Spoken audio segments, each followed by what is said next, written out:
ॐ भूर्भुवः स्वः तत्सवितुर्वरेण्यं भर्गो देवस्य धीमहि धियो यो नः प्रचोदयात्। उस प्राण स्वरूप दुख नाशक सुख स्वरूप श्रेष्ठ जैसे परमात्मा को हम अपने अंतःकरण में धारण करें। वह परमात्मा हमारी बुद्धि को सन्मार्ग की ओर प्रेरित करे। इसी भाव के साथ आज की इस क्लास को हम आरम्भ करते हैं। आप सभी देख पा रहे होंगे स्क्रीन पे। आज के इस क्लास में हमें पढ़ना है तैत्तिरीय उपनिषद। उपनिषद के अंतर्गत जो हमारा एमटीयू NET योगा सब्जेक्ट में जो सिलेबस है, उसमें सिलेबस में क्या क्या पढ़ना है। तो सबसे पहले हमें पढ़ना है पंचकोश की अवधारणा, यानी कि पंचकोश के बारे में पढ़ना है। और उसके अलावा जो पूरे उपनिषद जो जिसमें 3 वल्लियां हैं इस उपनिषद में, शिक्षावल्ली, ब्रह्मानंदवल्ली और भृगुवल्ली। तो इन सबके जो संस्कृत परिचय भी हमें जानना है, मतलब कि इन जो तीनों वल्लियां हैं उनमें क्या क्या बताया गया है। तो इसका मतलब ये है कि ओवरऑल हमें एक पूरी उपनिषद को आज के क्लास में हम कंप्लीट करेंगे। ठीक है, तो चलिए आज के इस क्लास को हम आगे बढ़ाते हैं। सबसे पहले इसका संक्षिप्त परिचय जानते हैं कि तैत्तिरीय उपनिषद किस वेद से संबंधित है और इसका क्या विषय वस्तु है मुख्य रूप से। तो यह उपनिषद आप सभी देख पा रहे हैं कि कृष्ण यजुर्वेद की तैत्तिरीय शाखा के तैत्तिरीय आरण्यक का एक भाग है।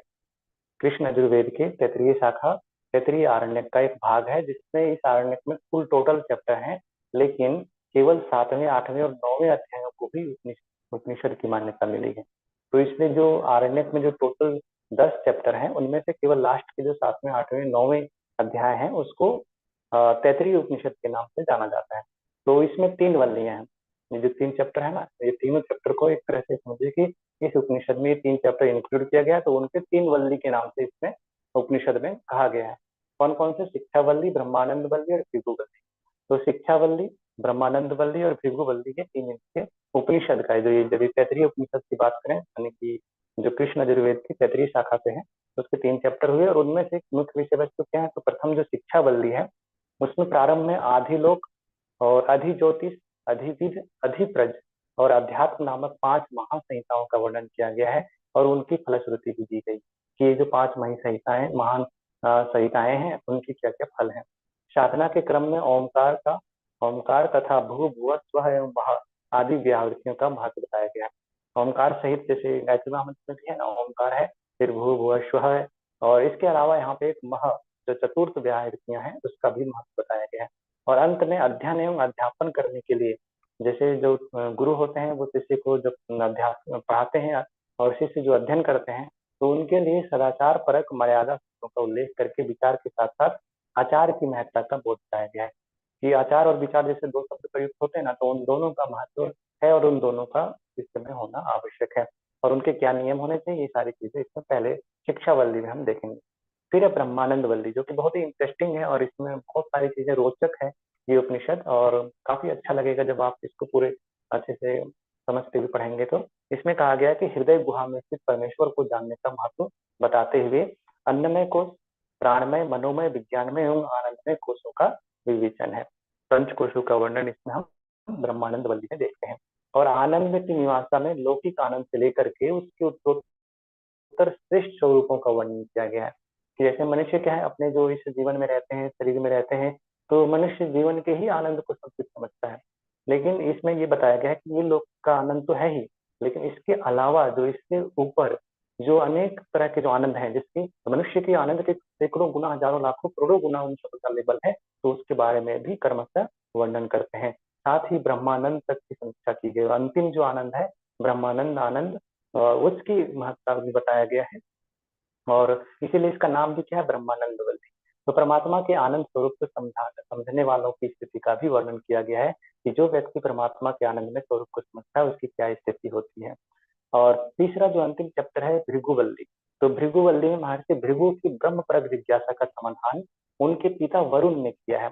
महर्षि भृगु है, वो ब्रह्म को जानने की जिज्ञासा करते हैं, तो उनके पिताजी उस ब्रह्म को जानने के लिए किस प्रकार से उनको उपदेश देते हैं, किस प्रकार से अनुभव से वो एक एक करके एक एक स्तरों को जानते हुए वो अंतिम तत्व को जान पाते हैं। तो तत्व ज्ञान को समझाकर उन्हें तपश्चर्या द्वारा स्वयं अनुभव करने का निर्देश देते हैं कि जैसे हम कहते हैं ना कि ये सिद्धांत था, ये हमने बताया कि ऐसा होता है, अब तुम तपस्या के माध्यम से उस तत्व को खुद अनुभव करो। तो ऐसा उन्होंने कहा और फिर उन्होंने क्रमशः तप के द्वारा पहले अन्न को समझा, अन्न के अन्नमय कोश को, फिर प्राणमय कोश, फिर मन, विज्ञान एवं आनंदमय कोश को ब्रह्म के रूप में अनुभव किया। मतलब प्रथम जो अनुभव किया कि अन्न ही ब्रह्म है, फिर प्राण ही ब्रह्म है, मन ही ब्रह्म है, विज्ञान ही ब्रह्म है और अंत में आनंद ही ब्रह्म है। तो जैसे जैसे उसका लेवल बढ़ता गया वैसे ही वो सूक्ष्म तत्वों को भी समझता चला गया, अनुभव में उसका आता चला गया। तब वरुण ने उन्हें अन्नादि का दुरुपयोग न करके, तब जो वरुण ऋषि हैं उन्होंने क्या कहा कि अन्न आदि जो भी तत्व है क्योंकि वह भी ब्रह्म है, तो इसलिए उसका दुरुपयोग नहीं करना चाहिए बल्कि उसका सुनियोजन का विज्ञान बताया। और अंत में भागवत भाव प्राप्त साधक की स्थिति एवं उसके समतायुक्त उद्गारों का उल्लेख करते हैं, यानी कि जो भगवत भाव को प्राप्त कर लेते हैं वो साधक कैसे होते हैं और वो कैसे किस प्रकार से समतायुक्त उद्गार उनके समभाव का यानी कि विवेचन यहाँ पे देखने को मिलता है। तो सबसे पहले हम देखते हैं कि शांति पाठ से यह उपनिषद आरंभ होता है और शांति पाठ जो इसमें दिया गया है वही शिक्षावल्ली के प्रथम अनुवाद में प्रथम जो मंत्र है वही यहाँ पे शांति पाठ के रूप में प्रयुक्त भी हुआ, जैसा कि आप सेम मंत्र देख रहे होंगे। तो यहाँ मंत्र में कहते हैं ओम शन्नो मित्र शन्नम वरुण शन्नो भवतर्यामा शन्न इंद्र बृहस्पति शन्नो विष्णु रुकुर्मः नमो ब्रह्मणे नमस्ते वायवो त्वमेव प्रत्यक्षं ब्रह्मासि त्वमेव प्रत्यक्षं ब्रह्म वदिष्यामि हितं वदिष्यामि सत्यं वदिष्यामि तन्मावतु तद्वक्तारम् अवतु अवतु माम् अवतु वक्तारम्। ओम शांति शांति शांति। अर्थात मित्र देवता हमारे लिए कल्याणकारी हो, वरुण देव हमारे लिए सुखप्रद हो, यानी कि जैसे कहना ओम शन्नो मित्र शन्नम वरुण, यानी कि मित्र जो देव हैं वो हमारे लिए कल्याणकारी हो, वरुण देव हमारे लिए सुखप्रद हो, अर्यमा देव कल्याणकारी हो, इंद्र तथा बृहस्पति सुखकारी हो, जिनके पैर यानी कि रग बहुत विशाल है वो विष्णु देव। क्यों उनके पैर क्यों विशाल बताए जाते हैं? क्योंकि उन्होंने 3 पग में ही पूरी सृष्टि को नाप लिया था। तो वे विष्णु देव हमारे लिए शांति कारक हो। ब्रह्मा को नमस्कार है, हे वायु आपको नमस्कार है क्योंकि आप प्रत्यक्ष ब्रह्म है, आपको ही प्रत्यक्ष ब्रह्मा कहते हैं। सत्य और वित्त भी आपको कहते हैं, वह ब्रह्म हमारी रक्षा करे, हमारे आचार्य की रक्षा करे, हमारी तथा हमारे आचार्य दोनों की रक्षा करे और त्रिविध तापों की, आदि देविता आदि भौतिक आध्यात्मिक तापों की शांति हो। इस प्रकार से यहाँ पे एक चीज देखते हैं कि इस मंत्र में वायु को प्रत्यक्ष ब्रह्म कहा गया है क्योंकि प्राण वायु जो हमारे शरीर में प्रभावित होते हैं तो वो वायु के साथ संचारित होता है और ब्रह्म में सभी वस्तुएं समाये हुए होती हैं। ब्रह्म सभी प्राणियों के जीवन रूप में संचरित होते हैं। इस सत्य के अनुभव के रूप में प्राण है तो जीवन है, प्राण नहीं है तो जीवन नहीं, कम से कम प्रत्यक्ष ब्रह्म के रूप में जो दिखता है वो प्राण दिखता है। तो इसीलिए प्राण वायु को वायु में परमात्मा तत्व रूप में प्रत्यक्ष रूप में अनुभव हम कर सकते हैं। संभवतः इसीलिए ऋषि ने वायु को प्रत्यक्ष देवता कहा है कि आप प्रत्यक्ष देवता है जिसको हम सभी अनुभव कर पाते हैं। फिर द्वितीय अनुवाक में ऋषि कहते हैं कि ओम शिक्षा व्याख्याश्याम, अब हम शिक्षा की व्याख्या करते हैं। जैसे पहला ही जो वल्ली है वो क्या है, शिक्षा वल्ली नाम है। तो कहते हैं हम शिक्षा की व्याख्या करते हैं जिसमें वर्ण स्वर मात्रा बल शाम तथा संधि ये सब शिक्षा की सार वस्तु हैं। कौन कौन से वर्ण, मतलब जैसे हम अल्फाबेट पढ़ते हैं ना हिंदी में या फिर, तो उनमें वर्ण होता है पहला, फिर उसकी स्वर होता है, फिर उसकी मात्रा बल साम और संधि, ये सब शिक्षा की सार वस्तु हैं, मतलब उसका मूल तत्व है एक तरह से। इस प्रकार से शिक्षा अध्याय कहा गया है। अब वर्ण में क्या आते हैं, जैसे कि आ आई आदि जो होते हैं, स्वर में उदात अनुदात स्वरित और आदि जो वैदिक स्वर आते हैं, मात्रा में हर्ष दीर्घ प्लुत आदि मात्राएं आते हैं और बल उच्चारण वर्णोच्चारण में लगने वाली प्राण शक्ति होते हैं कि जैसे हम जो उच्चारण करते हैं उसमें बल कितनी हम प्राण शक्ति उसमें नियोजित करते हैं। शाम मध्यम वृत्ति से उच्चारण करने की विधि होते हैं। शाम मतलब जैसे कहते हैं ना साम स्वर, मतलब कि मध्यम एक लेवल पे एक जैसा, जैसे वेदों का सामगान कहता है ना कि सम स्वर में, तो उसकी विधि कहते हैं। तथा संतान शब्दों की मिलन प्रक्रिया संधि होती है। तो शिक्षा का यह वैदिक प्रयोग है जिसका यहाँ पे वर्णन करते हैं। फिर कहते हैं कि जो तृतीय अनुवाक है, तृतीय यानी प्रथम अनुवाक में तो हमने शांति पाठ से जो उपनिषद है उसके बारे में हमने पढ़ा कि उसमें शांति सबके त्रिविध तापों की शांति की पाठ की गई, साथ में हम आचार्य और शिष्य सबका कल्याण हो, सबकी रक्षा हो, इस भाव से था। और तृतीय अनुपात में कहा गया है कि हम दोनों शिष्य आचार्य का यश साथ साथ बढ़े, शाहनो यश, यानी कि हम सबके यश भी साथ साथ बढ़े और हम दोनों का ब्रह्म तेज भी साथ साथ बढ़े, हम पांचों अधिकरणों में संहिता की उपनिषद की व्याख्या करते हैं। ये 5 अधिकरण हैं। 5 अधिकरण में ये संहिता जो है उनका व्याख्या करते हैं। अधिलोक, अधिज्योतिष, अधिविद, अधिप्रज और अध्यात्म, ये 5 अधिकरण में इनकी व्याख्या करते हैं। विद्वत जन उन्हें महासंहिता कहते हैं। महासंहिता इसलिए इसके 5 खंडों में एक तरह से देखते हैं। अब लोक संबंधी जो बात है उनके बारे में ऋषि कहते हैं कि इसका पूर्ण स्वरूप जो होता है, पूर्ण रूप पृथ्वी है। जो लोक के बारे में जब हम चिंतन करते हैं, जिसका पूर्ण रूप क्या है, पृथ्वी है। उत्तर रूप द्यूलोक है, और पृथ्वी और द्यू के बीच अंतरिक्ष होते हैं। मतलब पृथ्वी एक लोक हो गया और ऊपर से एक द्यूलोक हो गया, तो इसके बीच में जो है अंतरिक्ष, इसका संधि रूप है। ठीक है। और वायु संधान संयोजक रूप है। वायु संधान उसका क्या है, संयोजक मतलब जोड़ने वाला है। यह लोक संहिता संबंधी है। यह संबंधी जो है लोक संहिता है। अब ज्योति संबंधी संहिता का वर्णन करता है। जैसे पहले क्या लोक संबंधी था, अब ज्योति संबंधी संहिता। तो इसमें कहते हैं कि पृथ्वी सहित अग्नि पूर्व रूप है। मतलब पृथ्वी और उसके साथ में अग्नि तत्व जो व्याप्त रहते हैं, तो वो पूर्व रूप है। और पूर्व रूप है। ध्रुवलोक स्थित है आदित्य, सूर्य और उत्तर। जैसे सूर्य आदित्य लोक हो गया, वो ज्योति के बारे में बात करें ना, तो यानी कि ज्योति संबंधी जो लोक है, तो पृथ्वी पे अग्नि है और सूर्य में क्या है, आदित्य रूप में, वहां भी प्रकाश है, ज्योति है। तो एक तरह से वो उत्तर रूप है। मतलब पूर्व रूप हो गया, तो ये दूसरा उसके बाद वाला उत्तर रूप हो गया।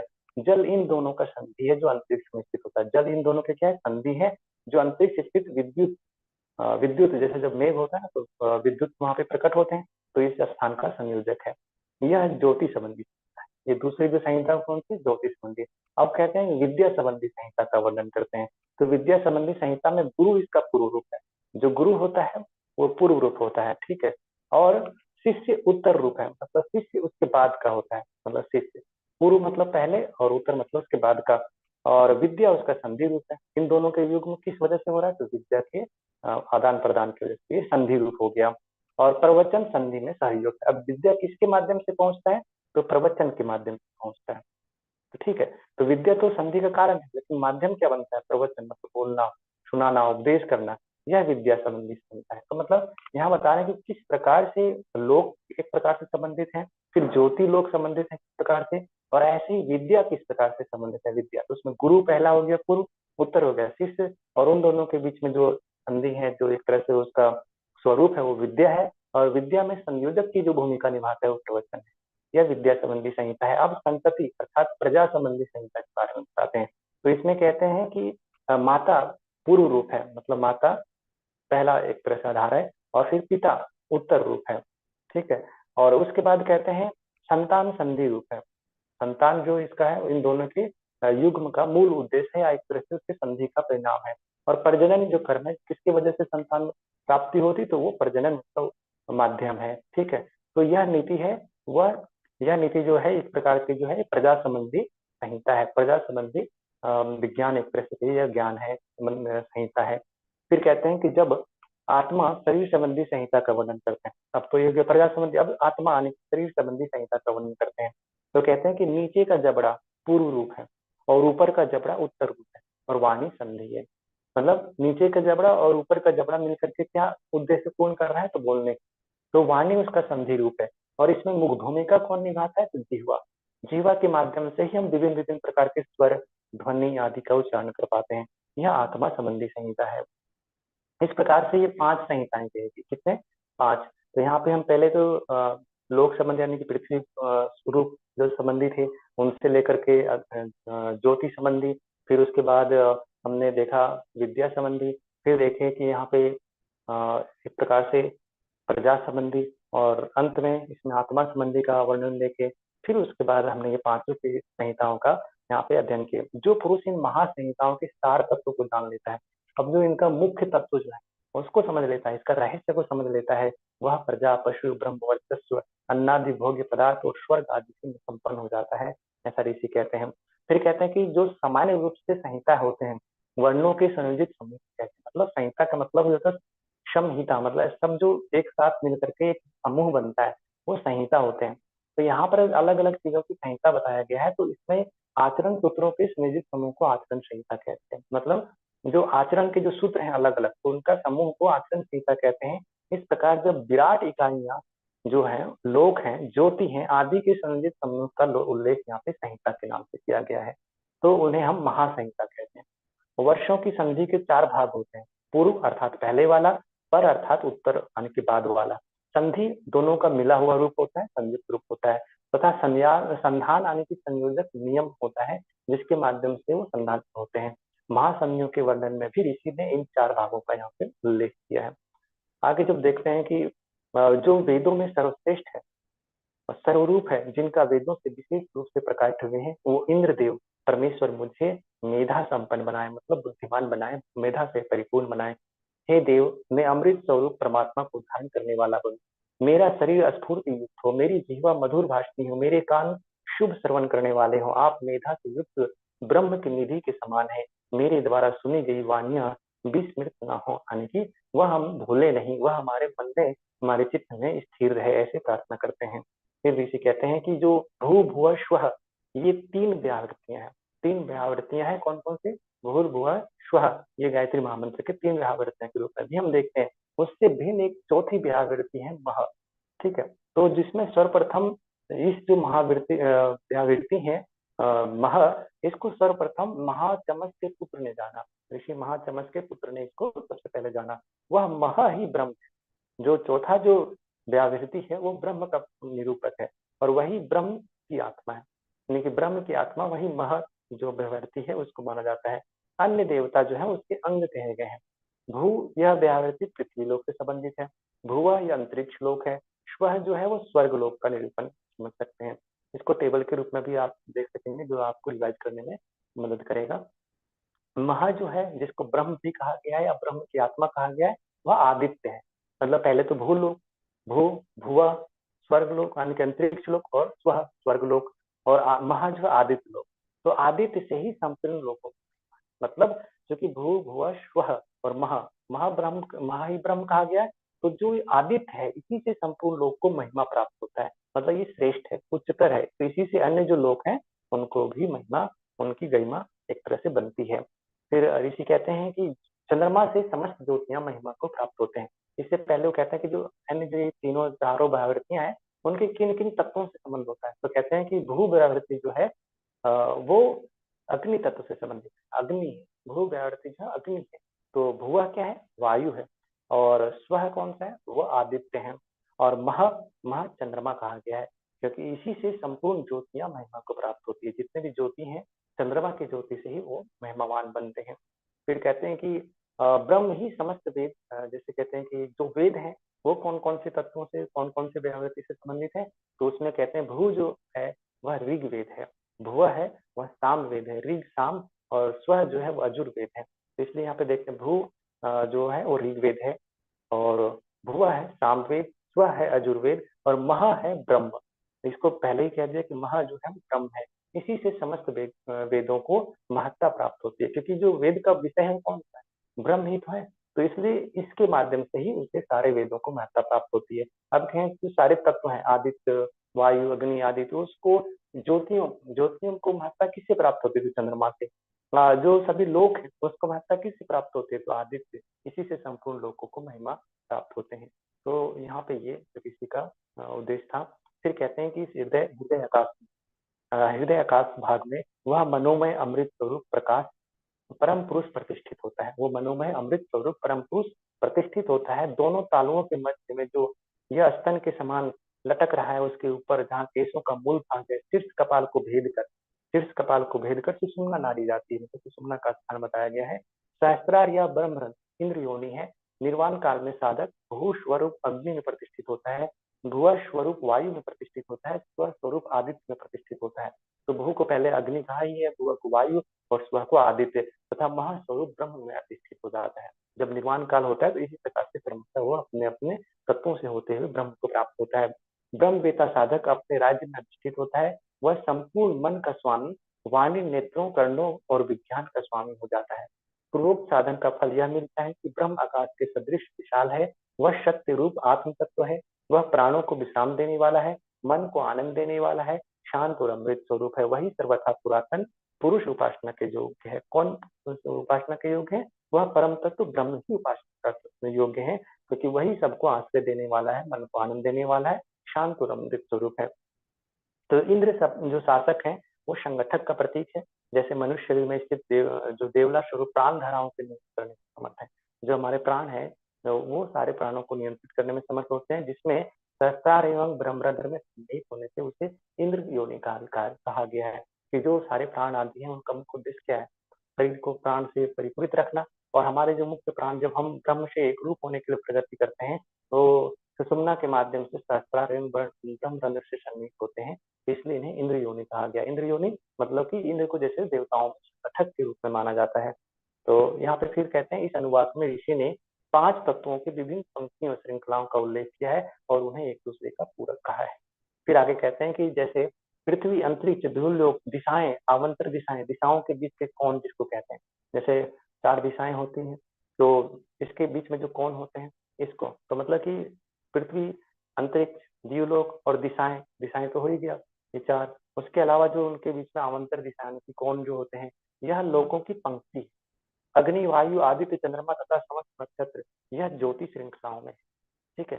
फिर जैसे कहते हैं कि जल, औषधि, वनस्पति, आकाश तथा आत्मा यह काया से संबंधित है, यह हमारे शरीर से संबंधित है। यह आदि भौतिक का वर्णन, यह आदि भौतिक मतलब ये सारे चीज क्या है? भौतिक तत्व से संबंधित है। फिर कहते हैं आध्यात्मिक तत्व कौन कौन से हैं? तो आध्यात्मिक के लिए कहते हैं प्राण, व्यान, उपान, उदान, समान यह प्राण समूह है। चक्षु, नेत्र, मन, वाणी तथा त्वचा यह कर्णेंद्रियों की पंक्ति है।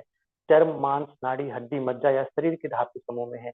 यह परिपूर्ण कल्पना करते हुए ऋषि ने कहा कि यह सब पंक्तियों का समूह है, इन पंक्तियों से ही पंक्तियों की पूर्ति होती है। फिर आगे कहते हैं कि ओम, जैसे कहते हैं ना कि ओम ही ब्रह्म है और यह ओम ही यह प्रत्यक्ष जगत है। ओम ही इस जगत को अनुकृति है। आचार्य ओम के विषय में और भी सुनाए। आचार्य सुनाते हैं ओम से प्रारंभ करके शाम गायक शाम गान करते हैं।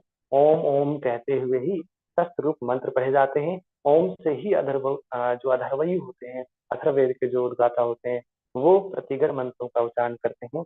ओम कहकर अग्निहोत्र आरंभ किया जाता है। अध्ययन के समय आवाहन ओम कर करके ब्रह्मा को, मतलब आवाहिनी जैसे ओम कहते हैं ना, आवाहित करते हैं तो कहते हैं ब्रह्मा को प्राप्त करने की बात कहते हैं। ओम के द्वारा ब्रह्म को प्राप्त होता है। तो यहाँ पे ओम इति ब्रह्मा, ओम ही ब्रह्म है। यहाँ पे ओम इति ब्रह्मा, ओम ही ब्रह्म है, ऐसा ओम के बारे में महत्व बताया गया है। फिर ऋषि कहते हैं कि इस प्रकार से यदि देखा जाए तो सत्य आचरण मत्यवाणी के सत्यवाणी के साथ, ये सत्य आचरण और सत्यवाणी के साथ साथ शास्त्रों का अध्ययन अध्यापन भी करें। तपश्चर्या, इंद्रियों के दमन, मन के निग्रह के साथ साथ शास्त्रों का अध्ययन अध्यापन भी करें। प्रजा उत्पत्ति, प्रजनन, प्रजा वृद्धि के कर्म के साथ साथ शास्त्रों का अध्ययन अध्यापन भी करें। मतलब जो भी काम आप कर रहे हैं उसके साथ साथ शास्त्रों का अध्ययन अध्यापन जरूर करें। मतलब सत्य आचरण, सत्यवाणी के साथ साथ शास्त्रों का अध्ययन अध्यापन भी करें। तपश्चर्या, इंद्रियों के दमन, मन के निग्रह के साथ साथ शास्त्रों का अध्ययन अध्यापन करें। प्रजा उत्पत्ति, प्रजनन, प्रजा वृद्धि के कर्म के साथ साथ शास्त्रों का अध्ययन अध्यापन करें।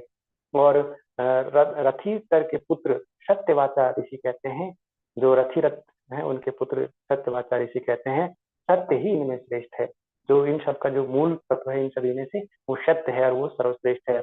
और पुरु ऋषि के पुत्र तपोनित्य कहते हैं कि तप ही सर्वोत्तम है। पहले इन्होंने कहा सत्य ही श्रेष्ठ है, फिर वो कहते हैं तप ही सर्वोत्तम है। मुद्गल के पुत्र नाग मुनि कहते हैं कि शास्त्रों का अध्ययन और अध्यापन सर्वश्रेष्ठ है। तो क्योंकि वही तप रूप है। जैसे पहले कहा सत्य श्रेष्ठ है, फिर दूसरे ऋषि कहते हैं कि तप श्रेष्ठ है क्योंकि तप से सत्य को हम जान पाते हैं। फिर दूसरा कहते हैं शास्त्रों का अध्यापन भी ही श्रेष्ठ है। क्यों? क्योंकि वही तप रूप है, वही मूल रूप तप वही है। यहाँ ऋषि ने मनुष्य के लिए स्वाध्याय की अनिवार्यता प्रकट की है कि स्वाध्याय रूप जो तप है वही सत्य को प्रदान करने वाला होता है। इसलिए स्वाध्याय कितना अनिवार्य है ये बताया गया है। क्योंकि देखिए जीवन में जो दुखों का कारण है क्या है? अविद्या, अज्ञान। और जो सुखों का कारण या मुक्ति का कारण या फिर मोक्ष का कारण वो क्या होगा? मोक्ष का उपाय का कारण क्या है? हमें जो अविद्या है उसका नाश होना, विवेक ख्याति होना, या फिर हम अपने जो वास्तविक स्वरूप है उसको जान ले। तो वो कैसे हो सकता है? उसके लिए स्वाध्याय जरूरी है। तो स्वाध्याय की अनिवार्यता के बारे में बताया गया कि तप ही सर्वोत्तम है, लेकिन उसमें तप को ही, जो स्वाध्याय है वही अध्ययन अध्यापन तप के रूप में है। इसमें सत्य तो सर्वश्रेष्ठ है ही, फिर कहते हैं तप सर्वश्रेष्ठ है, फिर कहते हैं अध्ययन अध्यापन श्रेष्ठ है क्योंकि अध्ययन अध्यापन ही तप है। फिर कहते हैं कि मैं विश्व वृक्ष का उच्छेदक हूँ। मेरा यश गिरि शिखर के सदृश ऊंचा है। जैसे पर्वत का शिखर होता है ना, उस प्रकार से ऊंचा है। अत्रोत्पादक सूर्य में व्याप्त अमृत के सदृश मैं भी अति पवित्र अमृत स्वरूप हूँ। मैं तेज युक्त, संपदावान, उत्तम मेधावान और अमृत से अभिषिक्त हूँ। यह त्रिशंख ऋषि के ज्ञान के अनुभव से युक्त वाणी है। त्रिशंख ऋषि के ज्ञान का अनुभव कहते हैं कि मैं वृक्ष का उच्छेदक हूँ, और मैं यह जो यानी कि कौन सा, मैं यानी कि वह आत्म तत्व जो जिसे मैं अनुभव कर पा रहा हूँ, और गिरि शिखर से ऊंचा यानी कि उन्नत शिखर वाला अत्रोत्पादक सूर्य में व्याप्त अमृत के सदृश भी मैं हूँ, और अति पवित्र अमृत स्वरूपा मैं हूँ। तेज युक्त, संपदावान, उत्तम मेधावान, अमृत से अभिषिक्त हूँ। इस प्रकार से आत्म तत्व के बारे में ऋषि कहते हैं।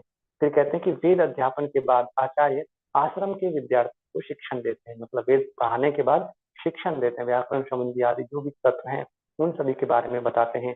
सत्य बोलो, क्या क्या बताते हैं? सत्यम वद। तो ये सारी चीजें पूछा जा सकता है कि यह क्वेश्चन किस में आया है, तो इसमें आप पीछे भी देख सकते हैं कि ऋषि जो उसमें क्या कहते हैं, सत्यम वद, धर्मं चर, स्वाध्यान मा प्रमदः, स्वाध्याय में प्रमाद मत करो। तो इसलिए ये सारी चीजें आप देख लीजिएगा, और कम से कम एक बार जब आप इसको थ्रू आउट पढ़े हुए होते हैं तो ध्यान रह जाता है कि ये तत्व किस उपनिषद में आया था। तो इसमें कहते हैं कि सत्य बोलो, धर्म का आचरण करो, स्वाध्याय में प्रमाद मत करो, आचार्यों को अभिष्ट धन प्रदान करो, प्रजाओं अर्थात संतान की परंपरा विच्छिन्न न होने दो। यानी कि जो एक है ना हमारे में जैसे वंश परंपरा जो चलते हैं, संतान परंपरा जो चलते हैं, वो सब विच्छिन्न ना हो, बल्कि उनका पोषण हो। सत्य से ना डिगो, सत्य से हटो नहीं, धर्म से ना डिगो, शुभ कर्मों में प्रमाद मत करो। जो शुभ कर्म है उसे बिना प्रमाद के, बिना आलस्य के करते रहो। प्रगति के साधन ना छोड़ो, जो भी जिससे भी जिन माध्यमों से प्रगति हो सकती है, उन्नति हो सकती है, लोक कल्याण हो सकता है, उसको कभी छोड़ना नहीं चाहिए। शास्त्रों के अध्ययन अध्यापन में प्रमाद न करो, उसमें किसी भी प्रकार के आलस्य प्रमाद नहीं होना चाहिए। देव और पितृ कर्मों का त्याग न करो, देव और पितृ कर्म है उनका भी त्याग मत करो। माता पिता को देव रूप मानो। यानी कि जैसे कहता है ना कि इसमें आप देख रहे होंगे, यहाँ पर देखिए कि इसमें कहा गया है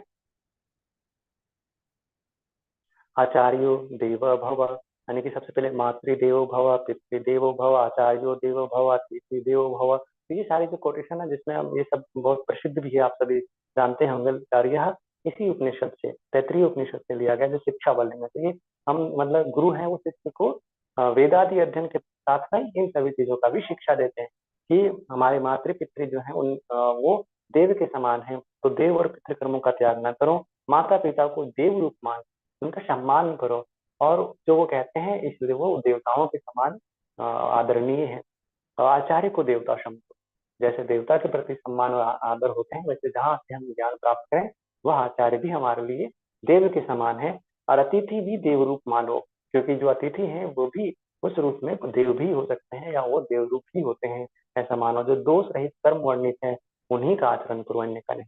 और वैसे कर्मों का आचरण करो जो दोष रहित है, जिसमें किसी प्रकार का कोई दोष नहीं है। हमारे शास्त्र आदि जो वर्णित श्रेष्ठ चरित्र है उसकी उपासना करो, अन्य को। जो शास्त्र में जो श्रेष्ठ आचरण बताए गए हैं उनका आचरण करो, अन्य का नहीं। और हमसे जो श्रेष्ठ ब्राह्मण है, आचार्य आदि आए हैं, उन्हें उत्तम आसन देकर के विश्राम देना चाहिए। और दान आदि श्रद्धा पूर्वक देने योग्य वस्तु है, दान आदि को जो हमें श्रद्धा भाव के साथ देना चाहिए, बिना श्रद्धा के दान नहीं देना चाहिए। जो बिना श्रद्धा का दान देता है उस दान का कोई महत्व नहीं रहता, इसलिए हमें श्रद्धा पूर्वक दान देना चाहिए। आर्थिक स्थिति के अनुरूप दान देना योग्य है, जितनी हमारी क्षमता है, जितनी हमारी योग्यता है उतना दान देना चाहिए। और लज्जा अर्थात सामाजिकता की शर्म के भय से भी तथा सिद्धांत के भय से भी दान देना उचित है। तो यदि कोई आदमी शर्म की वजह से समाज में एक तरह से देखते हैं कि सब लोग दान दे रहे हैं, हम भी नहीं दे, हम क्यों नहीं दान दें, तो इस तरह से भी देता है तो भी उचित है। और संविद मैत्री आदि के निर्वाह के लिए भी देना चाहिए दान। इस प्रकार से यदि आपको कर्म और आचरण के विषय में किसी तरह का संदेह हो, इतना होने पर भी यदि कोई संदेह हो, तो ऐसी स्थिति में विचारशील, परामर्शदाता, आचरण निष्ठ, निर्मल बुद्धि वाले, धर्माभिलाषी ब्राह्मण से परामर्श करना चाहिए। ब्राह्मण मतलब जो शास्त्रों को ज्ञान रखने वाला, जो ब्रह्मनिष्ठ है, जो ब्रह्म तत्व को जानने वाला, जो उसके प्रति उन्मुख है, जो उन तत्वों में निरत रहने वाला, ऐसे व्यक्ति को, मतलब कि गुणों से मतलब है यहाँ पे, तो उससे परामर्श करना चाहिए। जिस व्यवहार का वो आदेश करें वैसा ही व्यवहार वहां करना चाहिए। किसी अपराध से लांछित व्यक्ति के विषय में कोई संदेह उपस्थित हो, यदि किसी अपराध से किसी व्यक्ति को लांछित किया जा रहा है और यदि उसके बारे में कोई संदेह हो, तो विचारशील, परामर्श कुशल, आचार निष्ठ, निर्मल मति वाले, धर्माभिलाषी ब्राह्मण, मतलब जिसका मति निर्मल है वैसे व्यक्ति, जिसके अंदर ये सारी क्वालिटीज हो, केवल उन्हीं व्यक्ति से परामर्श करना चाहिए। वे जैसा व्यवहार का आदेश करें वैसा ही व्यवहार करना चाहिए। फिर यही आपके लिए आदेश है, उपदेश है, ऐसा ही उपनिषद का कथन है। यही वेद आज्ञा भी है, वेद भी ऐसे ही कहते हैं कि आपको कैसा व्यवहार करना चाहिए। तो इसके लिए ऐसे निर्लिप्त व्यक्तित्व, ऐसे आचार निष्ठ, जिसके आचरण में वो चीज झलकते हो, जो उन चीजों को अपने जीवन में भी धारण करता हो, वैसे व्यक्ति से आप उसके बारे में परामर्श ले सकते हैं। यही ईश्वर का अनुशासन है, इन्हीं सिद्धांतों की उपासना करना चाहिए और यही उपास्य है। तो जैसा आप सभी जानते हैं कि ये जो पहला वल्ली है वो शिक्षा वल्ली के नाम से ही है। इसमें उन सभी सिद्धांतों के बारे में बहुत ही अच्छे तरीके से बताते हैं। आचार्य अपनी ओर से अनुशासन समझाते हैं, मतलब नियमानुकूल जो भी नियम अनुशासन होते हैं उसको समझाते हैं, किंतु उस शिष्य को स्वयं तक सीमित नहीं रखते। मतलब वो सारे नियमों को वो अपने तक सीमित नहीं रखते, शिष्यों को स्वयं तक सीमित नहीं रखते, बल्कि वो कहते हैं कि शंका होने पर धर्माचरण युक्त ब्राह्मण से परामर्श ले सकते हो। मतलब आचार्य ये नहीं कहते कि जो भी कुछ हो तो मुझे आके पूछो, वो कहते हैं जो भी कोई ऐसा व्यक्ति हो जो इन गुणों से युक्त हो तो तुम वहां से भी परामर्श ले सकते हो। ब्राह्मण संज्ञा उस व्यक्ति के लिए है जो ज्ञान युक्त और निष्प्रह, ज्ञान युक्त है, जिसके अंदर ज्ञान है, तत्व ज्ञान है, और निष्प्रह है, मतलब किसी से ना तो राग है ना किसी से द्वेष है, ऐसा व्यक्ति। इसलिए उसको एक पर्टिकुलर नाम दिया ब्राह्मण, जिसका मन ब्रह्म में रमता हो, जो ब्रह्म में स्थित व्यक्ति हो। यहाँ वर्ण व्यवस्था से नहीं है, मतलब जाति जन्म से नहीं, बल्कि कर्म से, गुणों से जो ब्रह्मत्व को धारण करता हो, ऐसे व्यक्ति के लिए कहा गया है। जिसने ज्ञान को धर्माचरण के रूप में अपने जीवन में उतार लिया है, वही व्यक्ति मोह और भय से मुक्त होकर के सही परामर्श दे सकता है। अदरवाइज क्या होता है कि व्यक्ति केवल नाम मात्र का यदि उपाधि धारण करने वाला हो तो अपने लोभ और अपने भय और अपनी अहंकार की वजह से अनुचित परामर्श दे देगा, और उसमें व्यक्ति क्या सोचेगा कि हमने तो बहुत अच्छे पंडित से पूछ लिए हैं, बहुत अच्छे ज्ञानी से पूछ लिए हैं, लेकिन उसका परिणाम उल्टा हो जाएगा। क्यों? क्योंकि उस व्यक्ति में वो गुण नहीं था जिसके लिए उपनिषद ने कहा था। उपनिषद ने ऐसे मोह और भय से मुक्त और निष्प्रह ज्ञान युक्त ब्रह्मनिष्ठ व्यक्ति के लिए कहा है। वो मतलब एक फिजिकल रूप में जो भौतिक जीवन में जो दिखता है उसके लिए नहीं, बल्कि गुणों के आधार पे कहा है। तो आचार्य श्रेष्ठ जीवन श्रेष्ठ सिद्धांतों को ही उपास्य मानते हैं, इसीलिए ऐसे लोगों से में परामर्श लेने की बात कहते हैं। फिर कहते हैं कि जो मित्र देव है, मित्र देव जो है, मित्र देव हमारे लिए कल्याणप्रद हो, मित्र देव हमारे लिए कल्याणप्रद हो, वरुण देव हमारे लिए कल्याणकारी हो, और अरिमा देव हमारे लिए कल्याणकारी हो, इंद्र देव हमारे लिए कल्याणकारी हो, बृहस्पति देव शांतप्रद हो, विशाल दग वाले विष्णु देव हमारे लिए कल्याणप्रद हो, जो पहले श्लोक में भी आ चुके हैं। ब्रह्म को नमस्कार है, वायु देव को नमस्कार है, वायु देव ही प्रत्यक्ष देव है, आपको ही ब्रह्म कहा गया है, ऋतु और सत्य नाम से कहे गए। उस ब्रह्म ने हमारी आचार्य की हमारी रक्षा करें, त्रिविध तापों की शांति हो, मतलब वही शांति पाठ यहाँ से आया है द्वादश अनुवाक में। तो इस प्रकार से यह जो प्रथम आपका जो था शिक्षा वल्ली वो संपूर्ण होता है। फिर अंत में जो उस वल्ली का समाप्त होने पर दूसरा वल्ली जो है, जो बहुत ही इंपॉर्टेंट है और बहुत ही इंटरेस्टिंग भी है, तो इस ब्रह्मानंद वल्ली में हम देखेंगे कि सबसे पहले तो एक शांति पाठ जो हम सभी अच्छे से जानते भी हैं, तो उसमें ऋषि कहते हैं ओम शहना ववतु शहनो भुनक्तु सह वीर्यम करवावहै तेजस्विनावधीतमस्तु मा विद्विषावहै।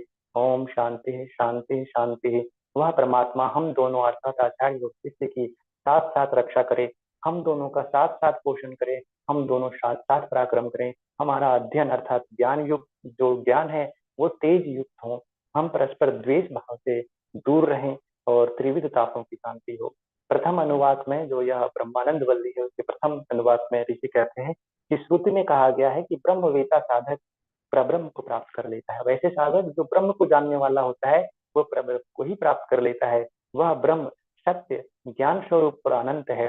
जो साधक परम आकाश में और प्राणियों के हृदय गुहा में से उस ब्रह्म को जान लेता है, वह विशिष्ट ज्ञान स्वरूप उस ब्रह्म के साथ समस्त भोगों का उपभोग करता है। निश्चय ही उस परमात्मा से सर्वप्रथम आकाश तत्व प्रकट हुआ। कौन सा? पंच महाभूतों में से सबसे पहला तत्व जो है, वैसे भी हम सभी जानते हैं कि पंच महाभूतों में सबसे पहला जो सूक्ष्म तत्व आकाश तत्व है, आकाश तत्व सबसे पहले प्रकट हुआ। फिर उस आकाश से वायु तत्व जो उसके बाद आते हैं, और वायु से अग्नि, अग्नि से जल, जल से पृथ्वी तक उत्पन्न हुआ।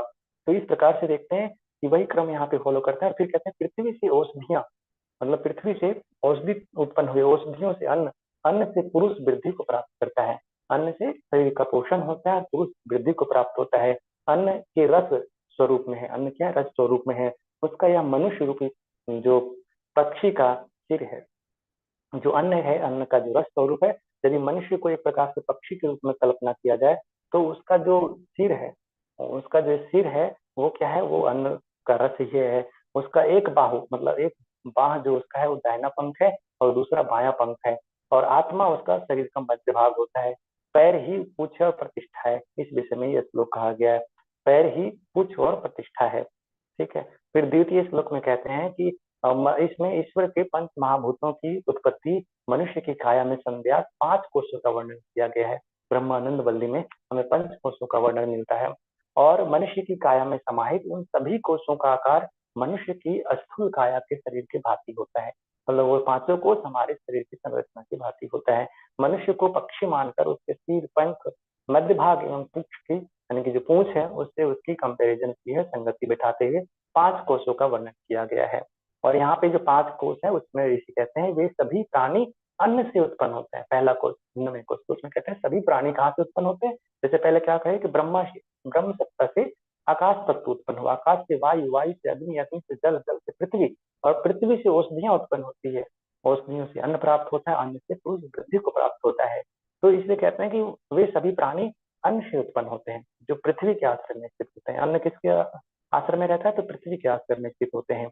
अन्न से ही जीवित रहते हैं और अंत में अन्न में ही लीन हो जाते हैं।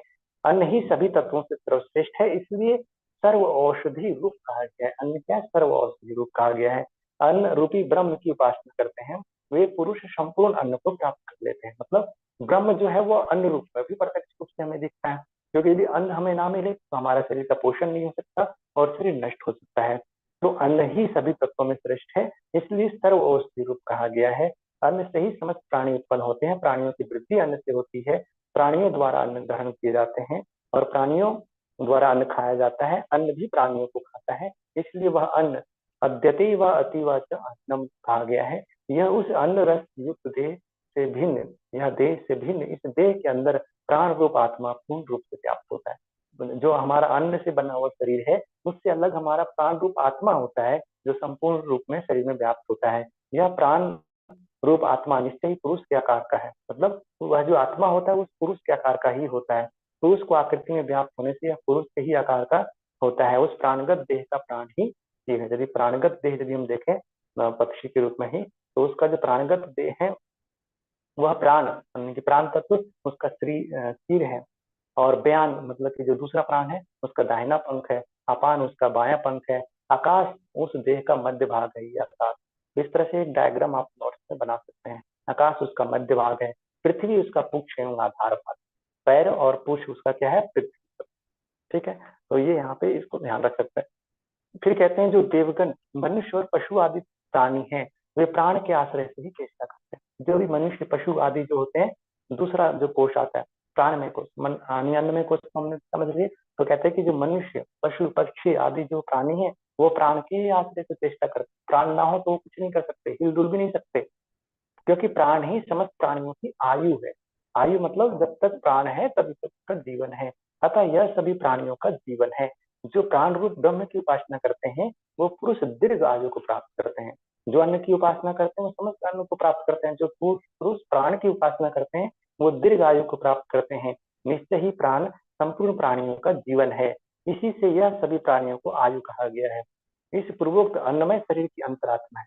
अब देखिए, जो अन्नमय शरीर है हमारा, यानी कि अन्नमय कोश जो है, अन्नमय कोश हमारा जो है उसका जो आत्मा कौन है, तो उसका आत्मा उससे सूक्ष्म जो कोश है प्राणमय कोश वह है, क्योंकि प्राण के बिना अन्नमय कोश नहीं टिक सकता। तो यदि पूछे एग्जाम में, यदि कई बार ऐसा इंपॉर्टेंट हो जाता है कि अन्नमय कोश की आत्मा किसे कहा गया है, तो अन्नमय कोश उससे जस्ट निकटतम जो उससे सूक्ष्म जो कोश है वो कौन है, प्राणमय कोश। तो अन्नमय कोश का जो आत्मा है वो प्राणमय है। ठीक है, तो इसलिए कहते हैं कि यह जो पूर्वोक्त अन्नमय शरीर की अंतरात्मा है कौन, प्राणमय कोश। प्राणमय देह के अंतर्गत उससे भिन्न एक मनोमय आत्मा होता है। जैसे जो अन्नमय कोश है, जो अन्नमय कोश है उसका जो आत्मा है वो प्राणमय कोश है। ठीक है, प्राण, और उसकी आत्मा क्या होगा, मनोमय कोश। और मनोमय की आत्मा क्या होगा, विज्ञानमय, और विज्ञानमय की आत्मा क्या होगा, आनंदमय कोश होगा। तो इस प्रकार से इसको हम ध्यान रख सकते हैं। फिर कहते हैं कि जो मनोमय आत्मा पूर्ण रूप से व्याप्त है, यह निश्चय ही पुरुष आकार का है। प्राणमय पुरुष के आकृति में व्याप्त होने से यह मनोमय देह भी पुरुष के आकार का, मतलब सारे जो कोष हैं तो पुरुष के देह के आकार का ही होता है, क्योंकि वो उसी में व्याप्त होता है। यह मनोमय जो देह है, यह जो मनोमय देह है, उसका जो सिर है वो अजुर्वेद है। सिर कौन सा है, यदि इसको हम देह के रूप में ले तो सिर जो है वो अजुर्वेद है, और उसका जो दाहिना पक्ष है, मतलब दाया पंख है, वो ऋग्वेद है। ठीक है। और जो बायां पंख है वो सामवेद है। आदेश उस देह का मध्य भाग है। अथर्वा और अंगिरा ऋषि द्वारा दृष्ट अथर्ववेद के मंत्र ही उसका आधार, यानी कि पैर और पूंछ है। ठीक है। तो अथर्वा ऋषि द्वारा, अंगिरा और अथर्वा ऋषि द्वारा जो दृष्ट है वो अथर्ववेद के मंत्र है। तो ये चारों वेद आ गए, ऋग्वेद, अजुर्वेद, सामवेद और अथर्ववेद। तो उसका मध्य भाग आदेश है, और चारों वेद अलग अलग, जैसे सिर अजुर्वेद है, ऋग्वेद दाहिना पंख है, और बाया पंख है सामवेद, का देह आदेश यानी कि मध्य भाग है, और जो पैर है उनका अथर्ववेद, और पूछ भी अथर्ववेद। अथर्ववेद मतलब कि एक प्रकार से जिसमें जो हमारे जीवन से संबंधित बहुत सारे ज्ञान विज्ञान के जो रहस्य हैं उनको भी हम देखते हैं। फिर कहते हैं चतुर्थ अनुवाक में, जिस ब्रह्म के आनंद की अनुभूति में मन के साथ वाणी भी असमर्थ रहती है, उस ब्रह्म के आनंद को मन के साथ वाणी भी नहीं अनुभव कर पाता, उसका बोध अनुभाविक ज्ञान करने वाला विद्वान कभी भी भयग्रस्त नहीं होता। मनोमय शरीर अपने पूर्ववर्ती प्राणमय शरीर का आत्मा है। मनोमय शरीर जो है वो चूंकि प्राणमय शरीर से सूक्ष्म है, तो उसके अंदर रहता है, तो इसलिए प्राणमय का आत्मा कौन होगा, मनोमय। या ये पूछा जाए कि मनोमय कोष किसकी आत्मा है, तो ये प्राणमय कोष की आत्मा है। ठीक है, मतलब उसके अंदर रहता है, उससे सूक्ष्म है। तो फिर कहते हैं उस मनोमय शरीर से भिन्न आत्मा विज्ञानमय है। उस मनोमय शरीर से भिन्न जो उसकी आत्मा कौन है, विज्ञानमय। क्योंकि हम जैसे क्रम से देखेंगे ना, तो सबसे पहले होता है अन्न, अन्नमय कोष, फिर होता है प्राणमय कोष, फिर होता है मनोमय कोष, फिर होता है विज्ञानमय कोष, और उसके बाद होता है आनंदमय कोष। तो आनंदमय कोष, अब इन चीजों में देखिए, तो ये अन्न है, अन्न से सूक्ष्म है प्राण, तो ये इसकी आत्मा हो गई कौन, अन्न का आत्मा प्राण है, प्राण की मन, मन का आत्मा विज्ञान, विज्ञान की आत्मा आनंद। तो या तो इस तरह से पूछा जाए कि अन्नमय कोष की आत्मा किसे कहा गया है, तो प्राण को कहा गया है। या फिर इसी प्रश्न को उलट किया जाए कि प्राणमय कोष किसकी आत्मा कही गई है, तो अन्न की आत्मा कही, और मनोमय किस कोष किसकी आत्मा कही गई, तो प्राण की आत्मा कही गई है। तो ये चीजें सीक्वेंस में यदि आप याद रखेंगे बिल्कुल भी कंफ्यूजन नहीं होगा। फिर कहते हैं कि जो हमारा मनोमय शरीर से भिन्न आत्मा है वो विज्ञानमय उसकी आत्मा है, जो मनोमय शरीर में परिपूर्ण रूप से व्याप्त है। विज्ञानमय कोष मनोमय शरीर में, यानी कि सारे कोष एक दूसरे में परिपूर्ण रूप से व्याप्त होते हैं। यह विज्ञानमय देह पुरुष के आकार का है। यह विज्ञानमय देह, फिर वही कंपैरिजन करते हैं कि पुरुष का आकार का है, जिसका यह मनोमय देह के अंतर्गत पुरुष की आकृति में समाहित है। उस विज्ञानमय देह का जो सिर है, विज्ञानमय देह का जो सिर है वो श्रद्धा है, जो सिर है उसका वो श्रद्धा है। और पंख इसका भी बना लेते हैं, तो इसका जो सिर है वो श्रद्धा है, और रित अर्थात सनातन ज्ञान उसका दाहिना पंख है। रित अर्थात जो सनातन हमेशा रहने वाला जो ज्ञान है उसका दाहिना पंख है। सत्य अर्थात जो प्रत्यक्ष दिखता है वो उसका बायां पंख है। ठीक है। तो और उसके बाद कहते हैं योग उसका मध्य भाग है। योग उस शरीर का जो मध्य भाग है, जैसे इसको इस तरह से आप विजन कीजिए, जो यहाँ पर हम देखते हैं यह विज्ञान में देह है मान लीजिए, तो उसका सिर जो है ये श्रद्धा है। मतलब उस विज्ञान को हम कैसे प्राप्त कर सकते हैं, तो उसके लिए सबसे पहले जरूरत है श्रद्धा का। श्रद्धा रहेगा तभी आप विज्ञान को प्राप्त कर सकते हैं। तो श्रद्धा उसका सिर है, मतलब इस चीज को जानने के लिए हमें सबसे पहला श्रद्धा चाहिए। ठीक है। फिर उससे आता है कि रित मतलब सनातन सत्य ज्ञान, तो उसका दाहिना पंख है, मतलब दाया पंख। ये रित मतलब सनातन ज्ञान, तो ये रित जो है श्रद्धा का उसका दाहिना पंख है। और बाया पंख है जो प्रत्यक्ष ज्ञान, जो हम प्रत्यक्ष देखते हैं सत्य, वो बाया पंख है। मतलब दो सत्य हैं, एक तो सनातन सत्य और दूसरा है प्रत्यक्ष सत्य। फिर कहते हैं योग उसका मध्य भाग है। योग में स्थित जब हम होते हैं तभी हमें वो सारी चीजों का रहस्य आता है। तो शरीर का मतलब मध्य भाग पूरा पूरा योग में टिका है। योग में होने के बावजूद भी हमें सबसे श्रद्धा होना चाहिए, सत्य जो प्रत्यक्ष देखते हैं, और जो रित यानी कि शाश्वत सत्य है वो होना चाहिए। और मह उसका पुक्ष और आधार भाग कहा गया है। मह जो हमने पहले पढ़ा लोकों में, तो मह जो है वो उसका पुक्ष है और उसकी आधार है, जिससे वो टिका रहता है, जिससे वो आश्रित रहता है, मतलब पैर है उसका। तो ये इस तरीके से जो एक छोटे से डायग्राम आप नोट्स में बनाइएगा, यानी कि पांचों कोष के लिए जो अलग अलग रूपों में उसको किसको सिर कहा गया है, किसको उसका मध्य भाग, और किसी पंख और पूंछ कहा गया है। ठीक है, यही उस विज्ञान में कोष से संबंधित यह श्लोक है। फिर ऋषि कहते हैं, विज्ञान ही यज्ञों और कर्मों की वृद्धि करता है। देवगण विज्ञान की श्रेष्ठ ब्रह्म की उपासना करते हैं। जो विज्ञान को ब्रह्म स्वरूप में जानते हैं, उसी प्रकार से चिंतन में रत रहते हैं, तो वो इस शरीर से पापों से मुक्त होकर के संपूर्ण कामनाओं की सिद्धि प्राप्त करते हैं। उस विज्ञान में देह के अंतर्गत यह आत्मा, उस विज्ञान में देह के अंतर्गत यह आत्मा ब्रह्म रूप है। उस विज्ञान में आत्मा से भिन्न उसके अंतर्गत आनंद में आत्मा होता है। उस विज्ञान में आत्मा जो है, जो कि उससे पहले मनोमय की आत्मा था वो, तो विज्ञानमय कोष के अंतर्गत जो उसकी आत्मा है, उससे भिन्न जो कोष होते हैं वह आनंदमय रूप होते हैं। आनंदमय कोष जो उससे अंतर्गत स्थित रहने वाला, तो उसके अंतर्गत आनंदमय आत्मा पूर्ण रूप से व्याप्त होता है। यह भी पुरुष के आकार का है, यह भी पुरुष के आकार का मतलब उसी के आकार का होता है। विज्ञान में पुरुष देह में व्याप्त होने से पुरुष आकृति का है, मतलब पुरुष के शरीर जैसा ही उसका भी शेप होता है। जैसे कहते हैं पंचकोश हम कैसे डायग्राम में देखते हैं, जैसा उसका शरीर है ऐसे ही उसके ऊपर 5 आवरण होते हैं। ठीक है, इसी प्रकार से तो ऐसे ही उसके ऊपर फिर एक और होते हैं, तो ऐसे ही मतलब उसी के शेप का होता है। सबसे ऊपर में जो सबसे बाहर होते हैं वो अन्नमय कोष होता है।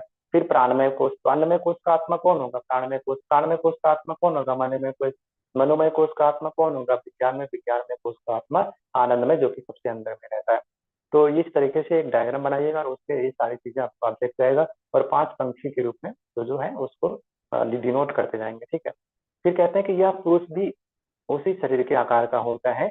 उस विज्ञान में पुरुष देह में व्याप्त होने से पुरुष आकृति का होता है। और उस जो शरीर है, जैसे मान लीजिए पक्षी के रूप में हम यदि इसको एक डायग्राम बनाते हैं, तो इसमें जो बताया जा रहा है उसमें कहते हैं प्रेम उस आनंदमय का सिर है। प्रेम जो कि आनंदमय शरीर का बता रहे हैं, तो प्रेम इसका सिर भाग है। मोद, मोद मतलब जैसे कहते हैं ना, मोद मतलब आनंद, एक तरह से उल्लास, एक तरह से कहते हैं, तो उसका बाया पक्ष है मोद, उसका बाया पक्ष है। और प्रमोद उसका दाया पक्ष है, मतलब बाया पक्ष प्रमोद है और मोद जो है उसका दाहिना पक्ष है। तो इस प्रकार से आनंद उस विज्ञान में देह का शरीर है, मध्य भाग यानी कि शरीर है, और ब्रह्म ही उसका मुख्य एवं आधार है। ब्रह्म ही उसका मुख्य एवं आधार है, जिससे वो टिका रहता है। तो एक तरह से देखा जाए तो कितना साइंटिफिक रूप से इसमें समझाया गया है कि यूं मान लीजिए कि एक पक्षी है, और वो पक्षी जैसे उसके जो अंग होते हैं, सिर होता है, पंख होते हैं, मध्य भाग होते हैं, पूंछ होते हैं और आधार होते हैं, तो जिसके माध्यम से पूरा उसका जीवन टिका होता है। तो सिर जो है, यदि मान लीजिए आनंद में कोष की बात करें, तो उसमें प्रेम उसका सिर होता है। मोद और प्रमोद ये दोनों उनके पंख हैं। मोद दाहिना पंख है, तो प्रमोद उसका बायां पंख है, मतलब दोनों में से एक तरह से बताया गया है। फिर कहते हैं कि जो उस आनंद में जो विज्ञान में जो देह है, वो मतलब जो इस तरह से बताया गया है, उसका जो आधार है वो ब्रह्म है, और उसका जो शरीर है वो एक तरह से यदि देखा जाए तो ब्रह्म उसका मुख्य है, और आनंद उसका पूरा का पूरा मध्य भाग है जो आनंद रूप में होता है। तो इस प्रकार से आनंद ही उस विज्ञान में देह का मध्य भाग है, और ब्रह्म ही उसका पूछ एवं आधार है। उसी आनंद में देह के विषय में यह श्लोक कहा गया है। ठीक है, और फिर नेक्स्ट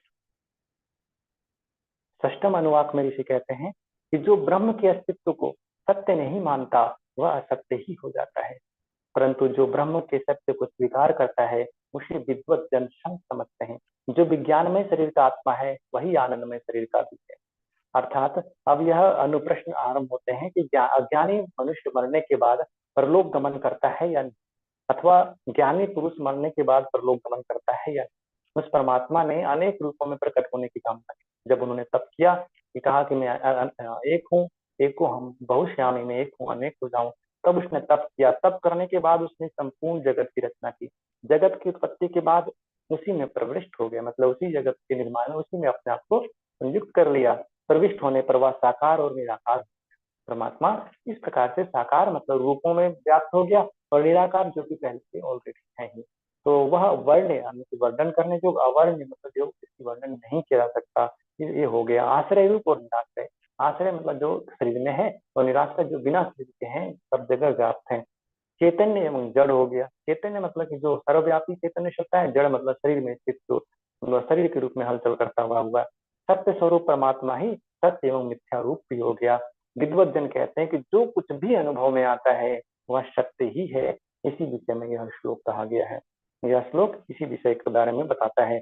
सृष्टि से पूर्व यह संपूर्ण जगत असत यानी कि अव्यक्त रूप में था। असत मतलब जो नहीं दिखता, जिसको हम नहीं अनुभव कर पाते हैं, वो अव्यक्त रूप में था।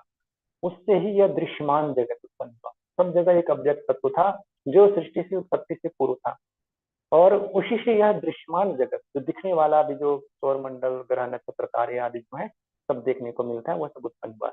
वह ब्रह्म स्वयं ही जगत रूप में प्रकट हुआ, अतः वह सुकृत कहा जाता है। जो सुकृत है वही रस रूप है। इस रस को पाकर जीव आनंदित होता है। वही आकाश की भांति व्यापक और आनंद स्वरूप है। यदि वह ना होता तो कौन जीवित रहता, मतलब वह ब्रह्म ना होता तो कोई जीवित नहीं रहता, कौन चेष्टा करता। निश्चय ही सभी को आनंद प्रदान करने वाला है।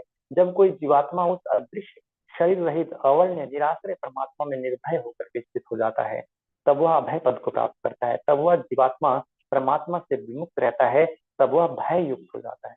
और जब वो परमात्मा से दूर रहता है, उससे विमुख रहता है, तभी वह भय को प्राप्त होता है। यह भय अहंकारी विद्वान को भी होता है, जिसको अहंकार होता है, क्योंकि वो परमात्मा से दूर रहता है। इसी संबंध में ये मंत्र कहा गया है। आगे ऋषि कहते हैं कि जो इस परब्रह्म के भय से वायु बहता है, जैसे कि पिछले श्लोक मतलब की उपनिषद में भी हम पढ़े थे कि परब्रह्म के जो भय से ही वायु बहता है, अग्नि तपता है, सूर्य उदित होता है, अग्नि, इंद्र, पांचवें मृत्यु देवता यम भी अपने अपने कर्मों में प्रवृत्त होते हैं। मतलब ब्रह्मदेव की जो परब्रह्म सत्ता है, परम चेतन सत्ता है, उसी के भय से सारे देव अपने अपने अनुशासन में, अपने अपने कर्मों में प्रवृत्त रहते हैं। फिर इसके बाद आनंद के विषय में विवेचन किया गया है। यही सबसे ज्यादा इंपॉर्टेंट मुझे लगता है कि जो व्यक्ति जीवन में आनंद को महसूस करना चाहते हैं, जो इस जीवन में आनंद के रहस्य को समझना चाहते हैं, तो वो इस श्लोक को बहुत अच्छे से समझें। तो इसमें कहा गया है कि आनंद क्या है और आनंद की सीमा क्या है। प्रब्रह्म यानी कि ब्रह्मानंद क्यों इंपॉर्टेंट है, जिसके बारे में बहुत ही रुचिकर तरीके से ऋषि बताते हैं कि कोई सदाचारी युवक, मतलब कोई बहुत अच्छा आचरण करने वाला व्यक्ति, जो वेदों के अध्ययन से युक्त हो, सुदृढ़ अंगों वाला, मतलब पूर्ण स्वस्थ, हष्ट बलिष्ठ, व्यवहार कुशल हो, साथ ही उससे समस्त देवों से परिपूर्ण पृथ्वी प्राप्त हो जाए।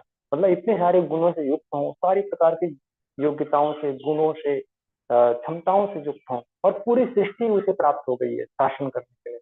तो इस लोक के मनुष्य का एक आनंद है, उसको समझ लो कि एक मनुष्य के आनंद के बराबर है। कि मतलब जैसा एक मनुष्य जो अपनी पूर्णता क्षमता लगा करके पूर्ण सीमा तक जाने के बाद जो आनंद प्राप्त कर सकता है, वो एक मनुष्य आनंद है।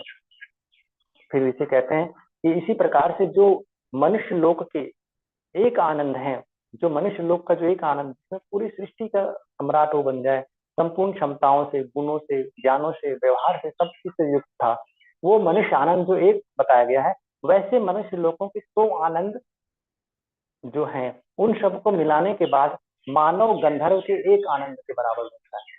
ठीक है, वो मानव गंधर्व के एक आनंद के बराबर बनता है। वह शुद्ध अंतःकरण वाले श्रोत्री मनुष्य को स्वभाव युक्त प्राप्त होता है। जो मानव गंधर्व के 100 आनंद है, वे गंधर्व, देव गंधर्व के एक आनंद के तुल्य होते हैं। मतलब पहले तो ये कहा कि जो मनुष्य इतनी सारी क्षमताओं से युक्त हो, जो संपूर्ण पृथ्वी पर शासन करने वाला, संपूर्ण गुणों से युक्त हो, वो एक मानसी आनंद है, मतलब पूरी मनुष्य क्षमता से प्राप्त एक आनंद के बराबर है।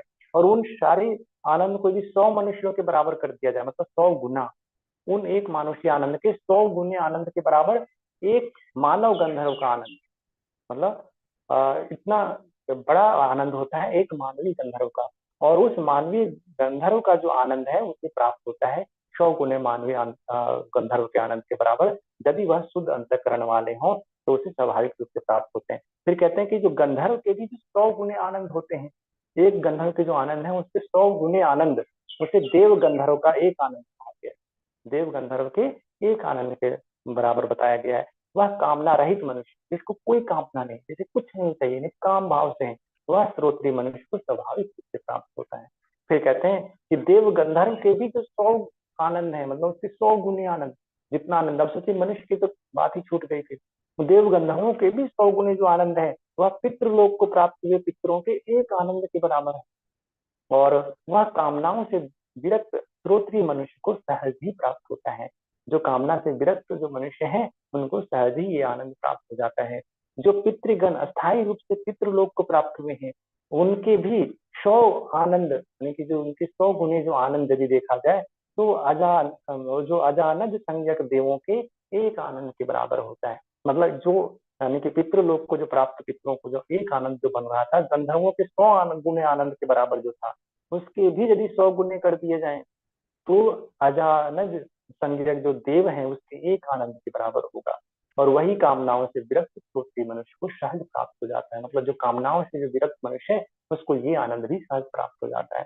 फिर कहते हैं जो अजानज संज्ञों के देवता हैं उनके भी 100 गुने आनंद को एक क्रम संज्ञक देवता के एक आनंद के बराबर होता है। और जो मनुष्य अपने शुभ कर्मों द्वारा देवत्व को प्राप्त हुए हैं, जो कामनाओं से विरक्त हैं, उन्हें यह आनंद स्वाभाविक रूप से प्राप्त हो जाता है। जो क्रम संज्ञक देवों के 100 आनंद, यानी कि ये जो क्रम संज्ञक देव हैं उनके भी 100 गुने आनंद है, वह देवों के एक आनंद के तुल्य है, वह देवताओं के एक आनंद के बराबर है। मतलब इनके क्रम संज्ञक देवों के 100 गुने आनंद कर दिया जाए, उसके जो आनंद है, उनकी संपूर्ण क्षमता का जो आनंद है उसके 100 गुना करने पर देवों के एक आनंद के बराबर होगा। और वह कामना रहित मनुष्य को सहज ही प्राप्त हो जाता है। कैसे मनुष्य को? कामना रहित, जिसकी कोई कामना नहीं, काम है। तो फिर कहते हैं कि देवों के ऐसे इसी देवों के जो 100 गुने कर्म संज्ञक देवों के आनंद के बराबर था, उनके भी 100 आनंद यानी 100 गुने आनंद को एक इंद्र का एक आनंद कहा जाता है। इंद्र के एक आनंद के बराबर है। वह कामना रहित श्रोत्रिय मनुष्य को सहज प्राप्त हो जाता है, जो इंद्र देव के 100 आनंद के बराबर होते हैं। अब फिर कहते हैं कि जो इंद्र देव के 100 आनंद है, यानी कि इंद्र देव के एक जो आनंद था, जो इन देवों के 100 आनंद के बराबर था, उन इंद्र देव के भी 100 गुने आनंद को बृहस्पति देव के एक आनंद के बराबर बताया गया है। ठीक है, बृहस्पति देव के एक आनंद के बराबर है। जो श्रोत्रिय मनुष्य उस आनंद की कामना से मुक्त है, उसे वह आनंद सहज प्राप्त हो जाता है। मतलब ऐसे मनुष्य जैसे कोई आनंद की कामना भी नहीं है, उसे यह प्राप्त हो जाता है। फिर कहते हैं कि बृहस्पति देव के भी यदि 100 गुने आनंद की बात की जाए तो वह प्रजापति के एक आनंद के बराबर। मतलब बृहस्पति देव से भी ऊपर जो आनंद की अवस्था है वो कौन है? प्रजापति के एक आनंद के बराबर है। जो देव प्रजापति के 100 गुने आनंद है वह ब्रह्मा जी के एक आनंद के बराबर है। और जो श्रोत्रिय मनुष्य उस आनंद की कामना भी नहीं रखता, जिसको ये आनंद भी नहीं चाहिए, जिसको इन आनंदों से भी कोई रुचि नहीं है, कोई लगाव नहीं है, वह उसे वह आनंद सहज ही प्राप्त हो जाता है। जो ब्रह्म जो ब्रह्म है इस मनुष्य में है, वही सूर्य में भी है। ये ब्रह्मानंद तक आप आए हैं देखते हुए कि किस प्रकार से ये ब्रह्मानंद कितने उत्तम उच्च कोटि की है, जिसकी कल्पना भी नहीं की जा सकती। तो कहते हैं जो ब्रह्म इस मनुष्य में है वही सूर्य में भी है। जो साधक इस रहस्य को जान लेता है वह इस लोक से जाते हुए अन्नमय आत्मा को प्राप्त कर लेता है। कौन से? अन्नमय, यानी कि जो हमारे अन्नमय स्वरूप जो प्रथम कोश की जो आत्मा है उसको प्राप्त कर लेता है। वह इस प्राणमय को, मनोमय को, विज्ञानमय और आनंदमय आत्मा को भी प्राप्त कर लेता है। इसी के विषय में यह श्लोक कहा गया है। ये ब्रह्मानंद के जो एक व्यापक स्वरूप जो यहाँ पे हम देख रहे हैं कि किस प्रकार से मनुष्य अपने ही जो छोटे आनंद है उसमें लिप्त रहता है। यदि वह ध्यान दे, यदि वह चिंतन करे तो इस लोक से ऊपर और हमारे जो आनंद है वो तो बहुत न्यून स्तर का है।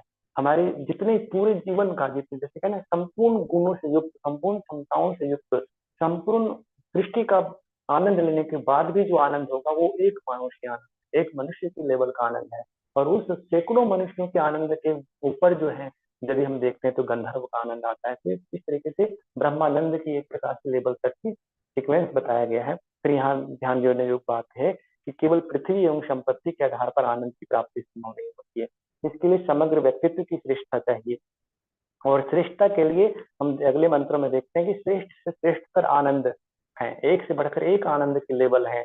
इसी बार बार कहते हैं यह आनंद किसे प्राप्त होते हैं? तो कहते हैं यह आनंद श्रोत्रियश्च अकाम हतच्च, वैसे लोगों को प्राप्त होते श्रोत्रिय हैं, जिनको कामनाएं आहत नहीं करती, जिनको कोई कामनाएं नहीं है, जो ज्ञान संपन्न है, कामनाओं से आहत नहीं होता, उसी के लिए यह आनंद है।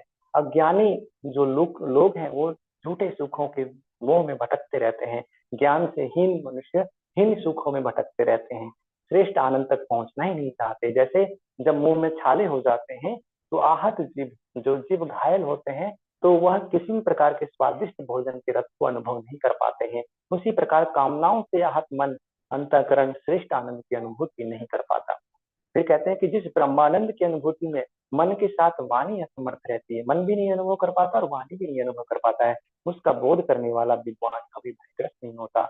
विद्वान जनों की इस बात की चिंता संतप्त नहीं करती कि उन्होंने श्रेष्ठ श्रेष्ठ कर्म क्यों नहीं किया, उन्होंने पाप कर्मों को क्यों किया। जो विद्वान पाप पुण्य दोनों ही कर्मों को जानता है, उन पापों से अपनी रक्षा करता है। जो विद्वान पाप पुण्य दोनों ही कर्मों को, बंधन को जानता है, वो दोनों ही कर्मों में आसक्त ना होकर अपनी रक्षा करता है।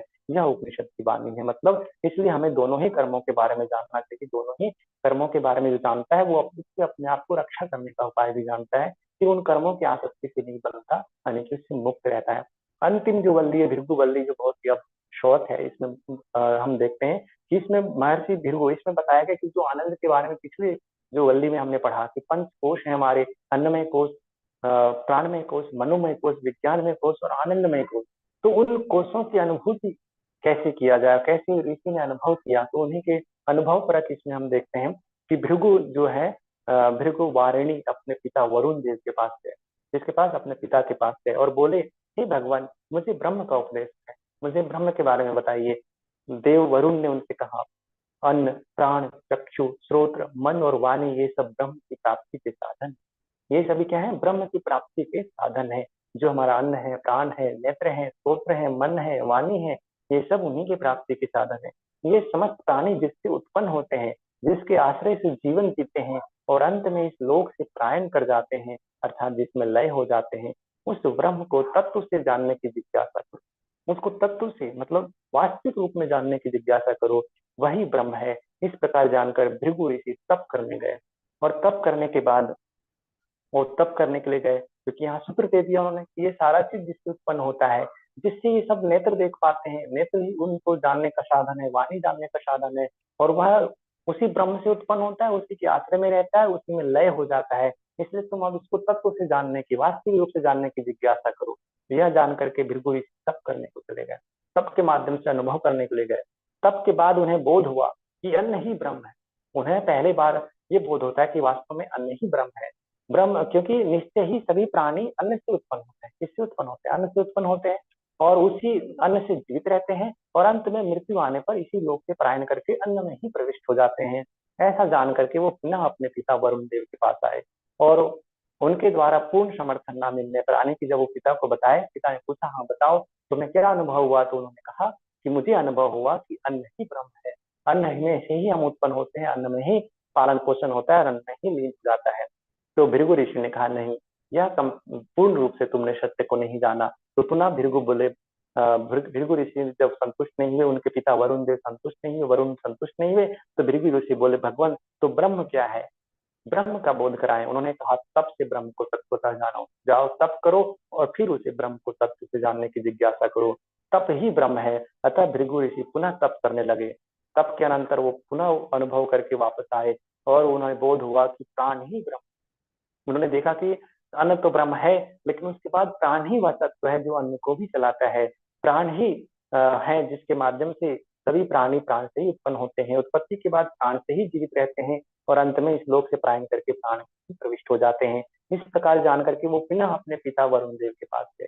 उनके द्वारा फिर से पुनः पूर्ण समर्थन नहीं मिला, तो पुनः भृगु ऋषि बोले, हे भगवान, ब्रह्म तत्वतः है क्या, आप इसका बोध कराएं। उन्होंने कहा, तप से ब्रह्म को तत्वतः जानो।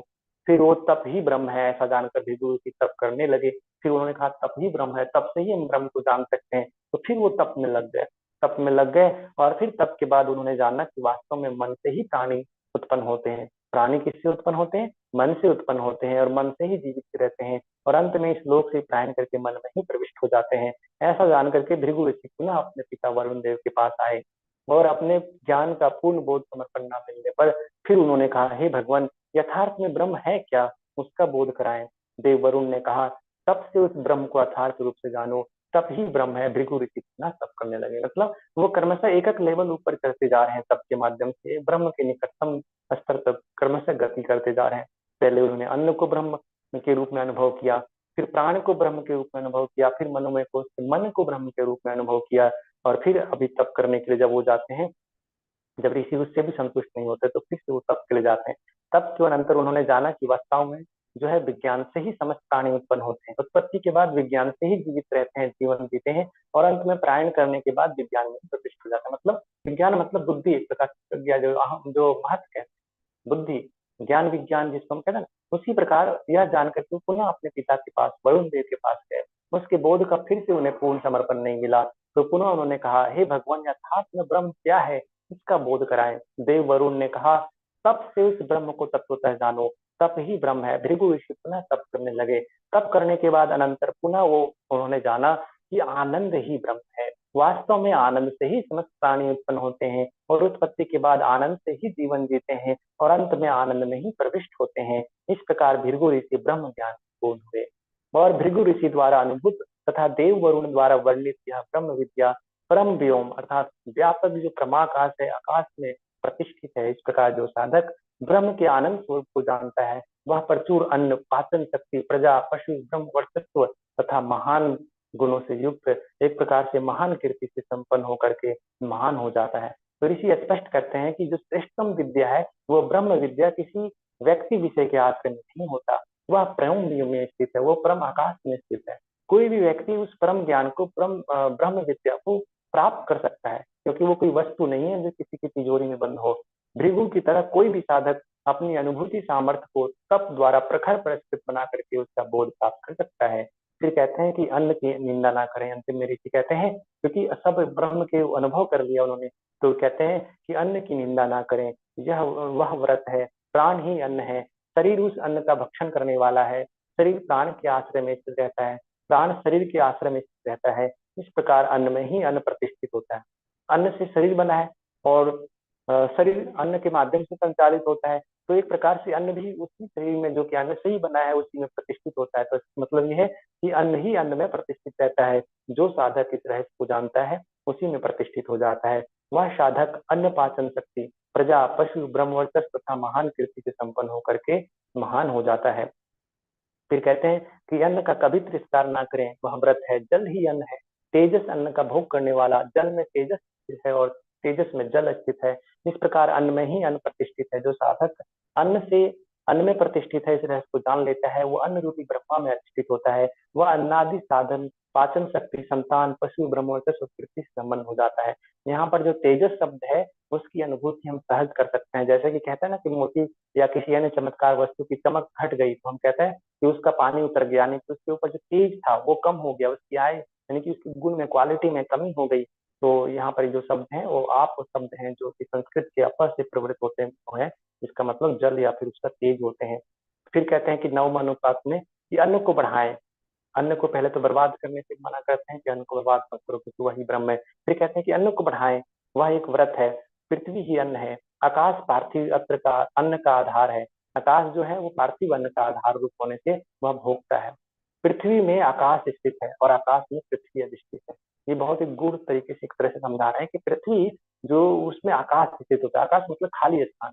अब कहेंगे पृथ्वी में आकाश कहाँ है, तो इसके बारे में देखिए, जैसे परमाणु होते हैं ना, परमाणु जो हम साइंस में पढ़ते हैं, तो उसके न्यूक्लियस में जैसे प्रोटॉन और न्यूट्रॉन होते हैं, उसके चारों बगल जो है इलेक्ट्रॉन चक्कर लगाता रहता है। तो उसी प्रकार से जैसे सौर मंडल में मध्य में सूर्य है तो चारों तरफ ग्रह नक्षत्र आदि चक्कर लगाते हैं। तो हर परमाणु में जो कुछ भी आप देख रहे हैं उसके अंदर परमाणु होते हैं, परमाणु के अंदर प्रोटॉन न्यूट्रॉन होते हैं, और उसके चारों जो तरफ है वो इलेक्ट्रॉन चक्कर लगाते हैं अपनी अपनी कक्षाओं में। तो इनके मध्य जो देख रहे हैं आप खाली स्थान होता है। क्या होता है? खाली स्थान, जिसको आकाश कहते हैं। तो जो भी कुछ तत्व आपको कितना ही स्थूल दिखाई दे, उसमें हर जगह खाली तत्व होते हैं, मतलब खाली स्थान होता है। इसलिए कह रहे हैं, ऋषि को ये पता है और ऋषि कहते हैं, इसलिए कहते हैं कि पृथ्वी में आकाश स्थित है और आकाश में पृथ्वी स्थित है। मतलब संपूर्ण जो ब्रह्मांड है, तो इसमें देखते हैं सौर मंडल है, तो सूर्य के चारों ओर पृथ्वी घूम रहा है, तो आकाश में स्थित हुआ। और पृथ्वी भी खुद पंच भौतिक तत्वों से बना है, उसके अंदर परमाणु है तो उसके अंदर भी आकाश ही है। तो आकाश पृथ्वी में स्थित है और पृथ्वी आकाश में स्थित है। ये दोनों तत्व यहाँ पे समझना चाहिए। तो जो इस रहस्य को जानता है वही उस अनुरूप ब्रह्म में प्रतिष्ठित होता है। वह अन्नादि पदार्थ, पाचन शक्ति, संतान, पशु, ब्रह्म वर्चस्व कीर्ति से संपन्न होकर महान हो जाता है। आकाश में पृथ्वी तो प्रत्यक्ष दिखाई देती है कि ठीक है, वायुमंडल में हमारा पृथ्वी घूम रहा है। पृथ्वी में आकाश समझने के लिए परमाणु संरचना, जो कि अभी हमने बताया कि एटॉमिक स्ट्रक्चर को समझना होगा, जो फिजिक्स में हम सभी पढ़ते हैं। तो उसमें परमाणु केंद्र में होते हैं, न्यूक्लियस में होते हैं, उसके आसपास इलेक्ट्रॉन घूमते हैं। तो न्यूक्लियस तथा घूमने वाले इलेक्ट्रॉन के बीच इतना ही खाली स्थान होता है जितना सूर्य और पृथ्वी के बीच होता है। यह स्थान ही आकाश कहा गया है। इस प्रकार हम ठोस पदार्थों में भी पर्याप्त मात्रा में आकाश को देखते हैं।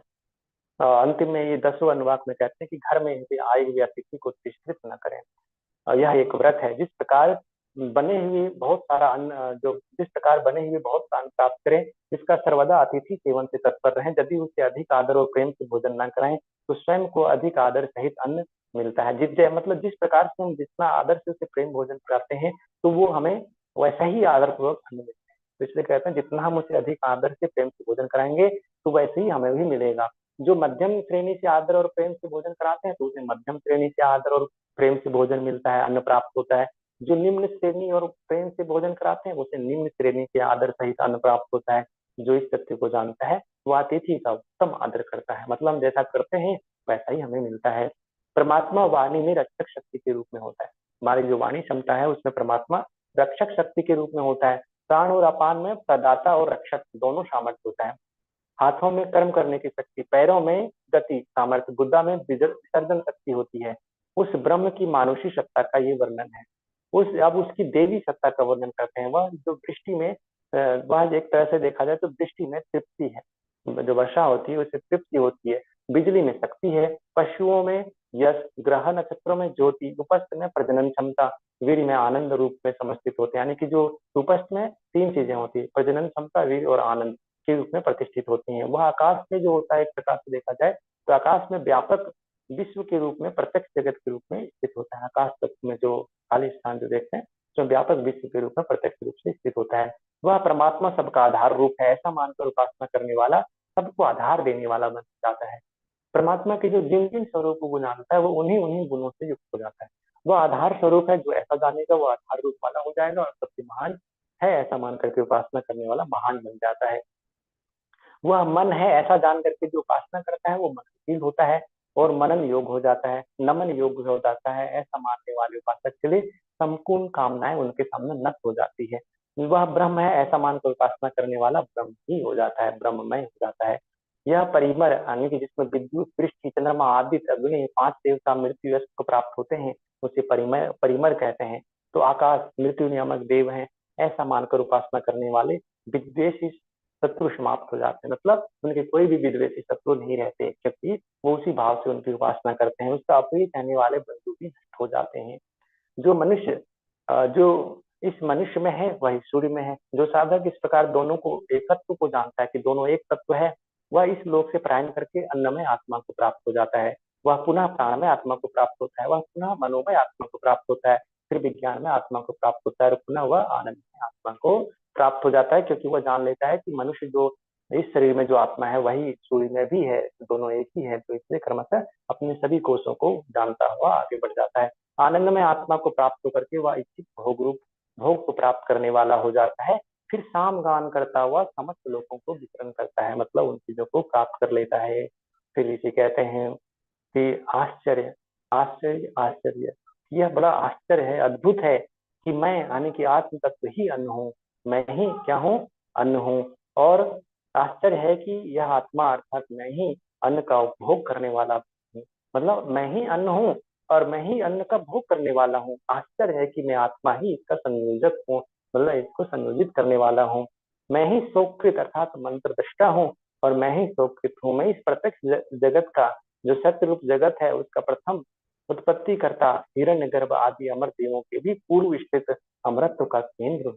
क्योंकि मूल रूप में आत्मा व परब्रह्म का ही तो अंश है, परब्रह्म का ही स्वरूप है। तो इसलिए उसे लगता है कि वह आश्चर्य है, तो बड़ा आश्चर्य की बात है कि मैं ही इस प्रत्यक्ष जगत का उत्पत्ति करने वाला जो हिरण्य गर्भ आदि जो परम तत्व है, जो आदि तत्व है, उसका भी आदि हूँ। अमृत का केंद्र हूँ मैं।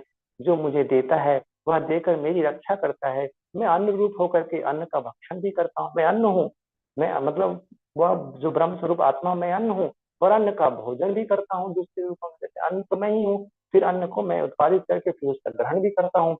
और फिर कहते हैं कि मैं संपूर्ण भुवनों को नगण्य रूप अनुभव करता हूँ, मेरा तेज सूर्य के समान है। इस प्रकार का बोध करने वाला विद्वान वैसे ही सामर्थ्य वाला हो जाता है जैसा वो अनुभव कर रहा होता है। इस प्रकार यहाँ पर यह उपनिषद संपूर्ण होता है। और शांति पाठ से जो यह आरंभ हुआ था, तो उसमें उसी शांति पाठ से अंत संपूर्ण होता है। तो यहाँ पर कुल मिलाकर के आप ये देख सकते हैं कि यह उपनिषद में बहुत सारी चीजें बहुत अच्छे तरीके से देखने को मिलता है। जिसमें मुख्य चीजें जो आपको जानना था, पंचकोश का वर्णन जो है, जो ब्रह्मानंद वल्ली में है वो क्या है, और उनके जो गुण है, उनके जो एक प्रकार से जो कंपैरिजन किया गया है वो जानना है। साथ में जो शिक्षा वल्ली है, ब्रह्मानंद वल्ली है और भृगु वल्ली है, इनको संक्षेप में इनके जो विषय वस्तु है उसको जब आप ये पूरे क्लास को जब एक बार रिवाइज किए हुए रहेंगे तो आपके दिमाग में अच्छे से बैठा रहेगा और कभी कभी कंफ्यूजन नहीं होगा और जो प्रश्न आएंगे उसको आप आसानी से उत्तर दे सकते हैं। साथ में यदि हो सके तो शॉर्ट नोट्स भी आप बना सकते हैं रिविजन के लिए। तो यहाँ पे ये शांति पाठ है। ओम सहना भवतु सहनो भुनक्तु सह वीर्यं करवावहै तेजस्विनावधीतमस्तु मा विद्विषावहै। ओम शांति शांति शांति। तो इसी के साथ यह शांति पाठ के साथ उपनिषद पूर्ण होता है, तैत्तिरीय उपनिषद। और यदि इसमें किसी का कोई प्रश्न है तो आप पूछ सकते हैं। आज क्लास थोड़ा सा